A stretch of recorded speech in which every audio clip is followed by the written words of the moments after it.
ভারত থাকবে না, থাকবে না ভারত। 1971 সালে বাংলাদেশ পাকিস্তানকে যেই থেরাপি দিয়েছে, 2024 সালে স্বৈরাচারী শেখ হাসিনাকে হটানোর জন্য বাংলাদেশের ছাত্র জনতা যেই থেরাপি দিয়েছে, ঠিক একই থেরাপি যদি বাংলাদেশ ভারতকে দেয়, তাহলে থাকবে না ভারত। ভারত থাকবে না। আমি বলেছি না আজকে আমি কোনো চেঁচামেচি করবো না, কোনো চিৎকার করবো না। আমি আজ রেগে একটি শব্দ বলবো না। আমি আজ অভিমান করেছি এই কারণ আমি শোকাহত।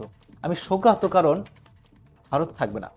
আমি আপনাদেরকে আজকে প্রমাণ সহকারে দেখিয়ে দেব যে আসলেই ভারত থাকবে না। আপনারা স্ক্রিনে এখন যে ছবিটি দেখছেন, সর্বকালের সবচেয়ে কম মূল্যে ভারতীয় রুপি। এটা ভারতের প্রথম বিপর্যয়। ভারতের বিপর্যয় অলরেডি শুরু হয়ে গেছে, কারণ ভারত থাকবে না। স্ক্রিনে যেটি দেখতে পাচ্ছেন, সর্বকালের সবচেয়ে কম মূল্যে ভারতীয় মুদ্রা, ভারতীয় রুপি সর্বকালের সবচেয়ে কম মূল্যে। একই দিনে ভারত তিনটি হারের লজ্জার রেকর্ড করেছে। অস্ট্রেলিয়া পুরুষ ক্রিকেট দলের সাথে ভারত একই দিনে হেরেছে, অস্ট্রেলিয়া নারী ক্রিকেট দলের সাথে ভারত একই দিনে হেরেছে, এবং অনূর্ধ্ব-19 এশিয়া কাপে একই দিনে বাংলাদেশের কাছে ভারত হেরেছে। আমি এই জন্য বলেছি যে ভারত থাকবে না, কারণ ভারতের বিপর্যয় শুরু হয়ে গেছে। ভারত থাকবে না কারণ আমাদের মহানবী সাল্লাল্লাহু আলাইহি ওয়াসাল্লাম বলেছেন যে ভারত থাকবে না, তাই ভারত আসলেই থাকবে না। মহানবী সাল্লাল্লাহু আলাইহি ওয়াসাল্লাম বলেছেন, আমার উম্মতের দুটি দল আল্লাহ তাআলা তাদেরকে জাহান্নাম হতে পরিত্রাণ করবেন। একদল যারা হিন্দুস্তানের সাথে জিহাদ করবে, আরেক দল যারা হযরত ঈসা ইবনে মারিয়াম আলাইহিস সালাতু ওয়াস সালামের সঙ্গে থাকবে। ভারত থাকবে না কারণ আমাদের প্রিয় নবী সাল্লাল্লাহু আলাইহি ওয়াসাল্লাম বলেছেন যে ভারত থাকবে না।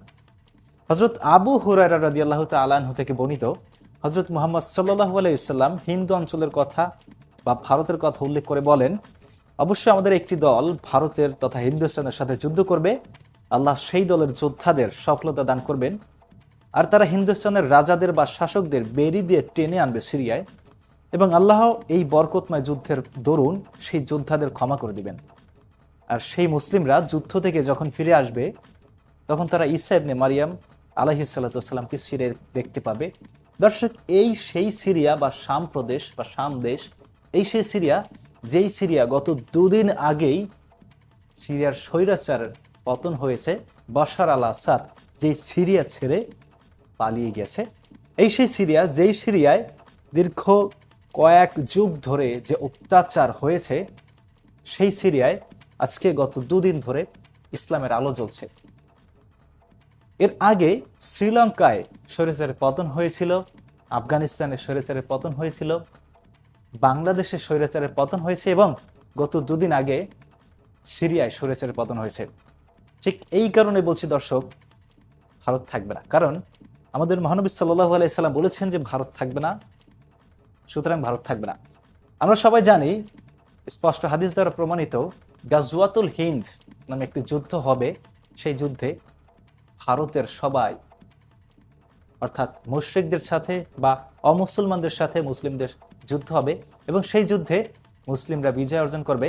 এবং বিশেষ করে গাজওয়াতুল হিন্দ হচ্ছে ভারতীয় উপমহাদেশ, যে উপমহাদেশ এখন পাকিস্তান, আফগানিস্তান, নেপাল, ভুটান, বাংলাদেশ, মিয়ানমার নিয়ে, শ্রীলঙ্কা নিয়ে, ভারত নিয়ে সব গঠিত।